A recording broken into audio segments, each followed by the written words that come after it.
Bonsoir à toutes et à tous. Eh bien, c'est une semaine épique en ce vendredi 8 novembre qui s'achève sur la bourse de Paris avec un CAC 40 qui aura vraiment fait les montagnes russes. Alors, pas dans des proportions énormes, on n'est pas à des variations de plus 3, plus 4%, comme cela a été le cas aux États-Unis par contre, ou comme cela est le cas sur le VIX, qui d'ailleurs, lui, si vous voyez bien le VIX, il a plongé tout au long de la semaine, même s'il a rebondi à certains moments, mais regardez le graphique, il a plongé donc tout au long de la semaine. Tant mieux, parce que ça veut dire qu'il y a moins d'incertitudes et moins de craintes sur les marchés. Et comme je vous l'ai déjà dit, cela peut laisser la porte ouverte à un rallye de fin d'année, mais pour l'instant, nous n'y sommes pas. C'est clair et net que nous n'y sommes pas. Alors, quand on pensait qu'on aurait pu y être, c'est-à-dire hier jeudi, eh bien, qu'est-ce qui s'est passé aujourd'hui?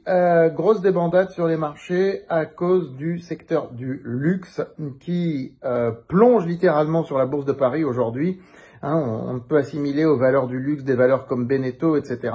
Et si vous voyez bien les valeurs qui ont le plus baissé sur la bourse de Paris aujourd'hui, c'est essentiellement des valeurs du secteur du luxe à cause de leur exposition forte vis-à-vis de la Chine. Alors vous allez me dire Stellantis n'est pas du tout une valeur de luxe, mais Stellantis est aussi exposé à la Chine.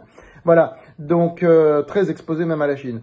Pourquoi? Parce que le plan de relance de la Chine, on pensait qu'il allait sortir aujourd'hui, puis il n'est pas sorti, les choses ne sont pas déroulées comme prévu, mais bon, il n'y a rien de catastrophique non plus.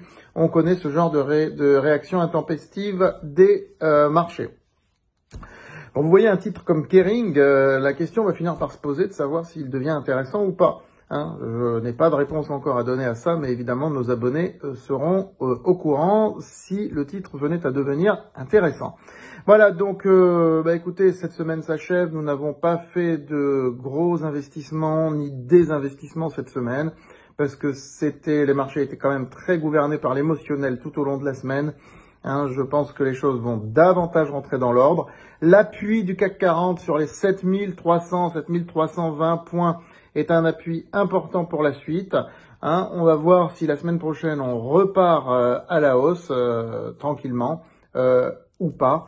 Et bien sûr, nous aviserons. Inscrivez-vous sur francebourse.com pour recevoir l'ensemble de nos mails. Inscrivez-vous sur cette chaîne YouTube, bien sûr.